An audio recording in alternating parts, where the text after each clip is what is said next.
Hello and welcome to my channel.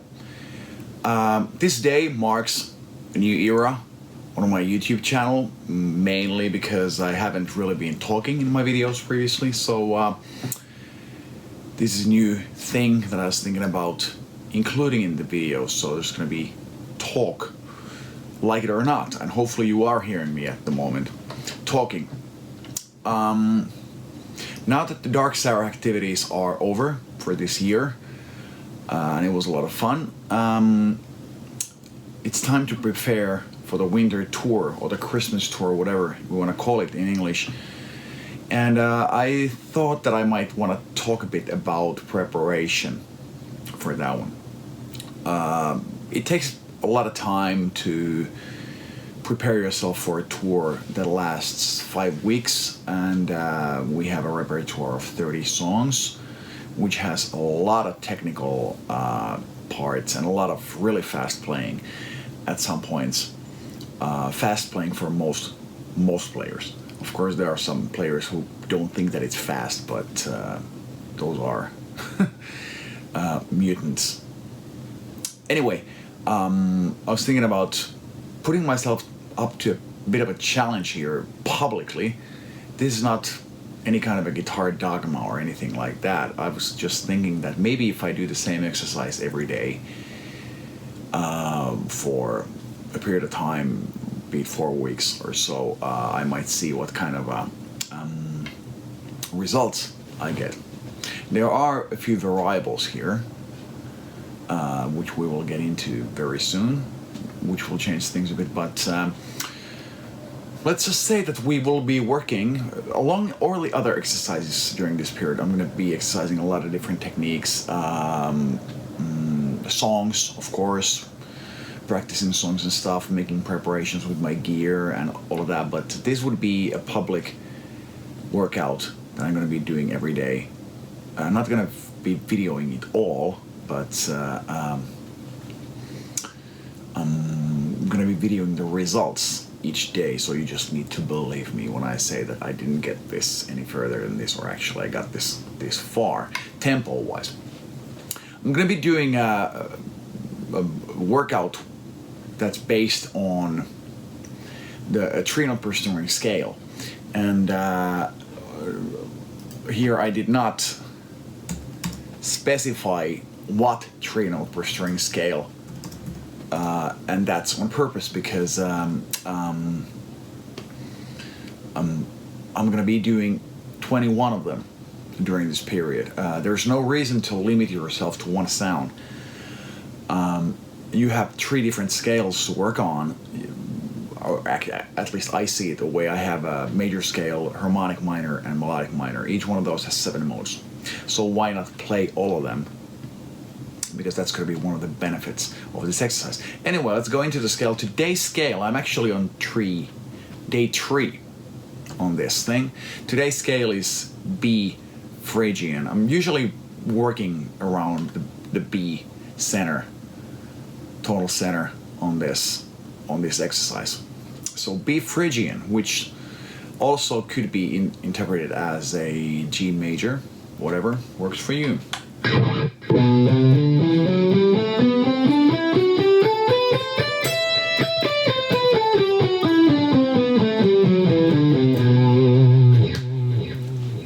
And that's going to be the platform. But as I said, it could be any of those. It could be even dominant diminished, or a diminished scale, or whole tone scale. But usually I don't practice on those. So what we're going to be doing? We're going to be doing a rhythm pyramid, which is something that I've been working on, for several years. I'm just going to play it for you guys.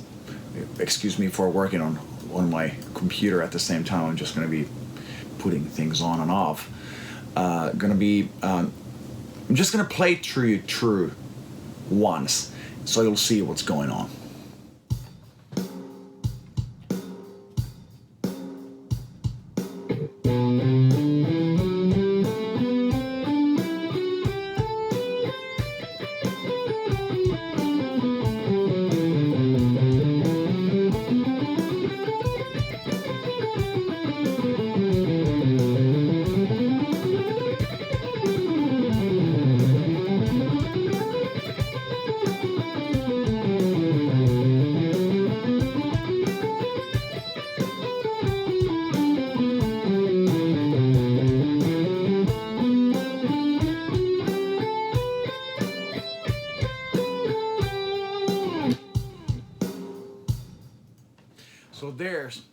certain parent played through once. I play 2 bars each on 4/4 time signature, 2 bars each of 8 notes, 8 note triplets, 16 notes, and 16 notes triplets. That tempo was 90 BPM. So somebody could say, and has said, I've years ago previously featured a video on this, has said that it's only running up and down the scale. In a sense, it is. But there's more to this exercise. There are a couple of things. First of all is the it's not the tempo change, but it's the change in the in the notes themselves. You change into a different speed between every 2 bars, and that is a challenge. At least it's for me, especially on the lower tempos, on the lower speeds. You have to avoid rushing the tempo, and then there's the technical thing on the faster parts that, at least for me, are challenging, because you need to be able to go up and down straight instead of doing it in sequence. So that's very challenging for me. Also, the change in, since you're doing double and triple meters, the change could happen anywhere. It's not the first note on the string. Sometimes it changes on the second or the third note on the string. So that's also a challenge. So it gives you a lot of stuff to work on, and also when you change the tempo itself on the drum machine or metronome, it's good to start from a different string. So let's say that if I'm on a tempo of 70 BPM, I start on the 6th string. Then I go to 75, I start on the 5th string. And then on 80, I start on the 4th string. Do the same thing.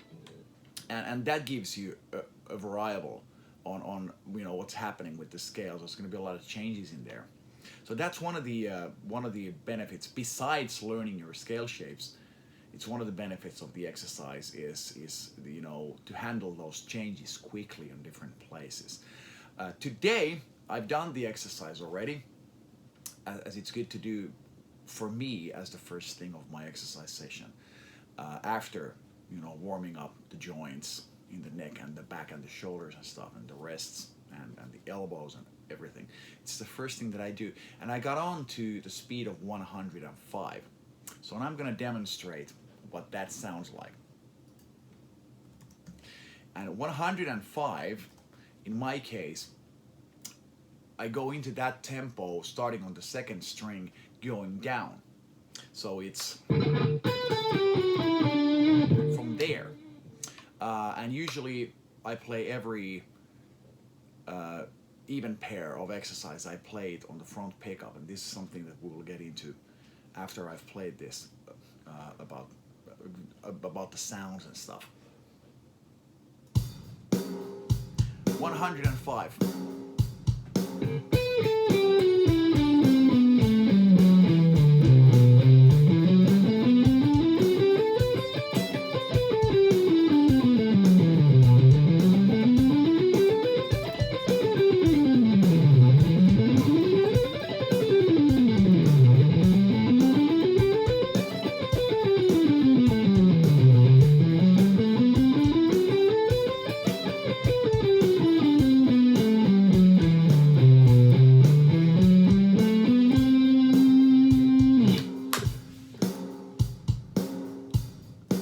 When I practice, I usually play the parrot twice, playing one cycle on the 8th note, and that again gives some variable into the exercise.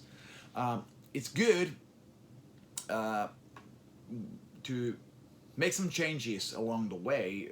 I know that I'll be playing this with a bunch of different guitars. This is my ESP LTD GL200, heavily modified one. Looks ridiculous, but it's a really cool guitar to play. I'm playing through a plugin. It's not a real amp today, but there's going to be different guitars in different environments metronome, today's rhythm machine, like drum machine. I'm on Superior Drummer 3 here. So different sounds, you can take the distortion down and play in a clean tone. Everything affects everything. And also, good thing to remember is that the scale shape itself affects greatly on your possibilities on the top speed that you can achieve that day. It's the shape for the right hand is always the same, but the left hand shape really changes a lot along the way if you're doing all of the 21 modes. That was nice to play. Let's try to do it in 110 and see what happens.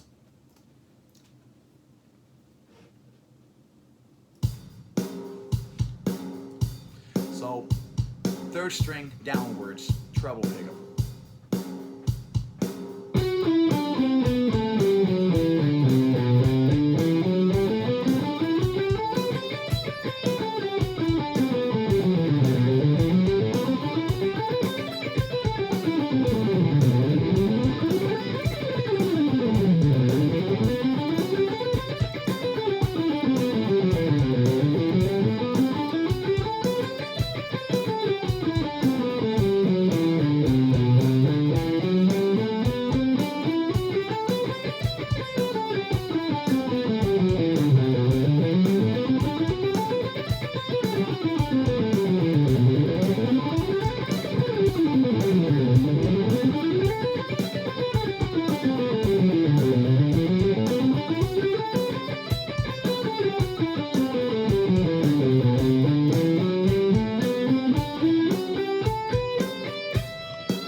Okay, that was a lot more challenging.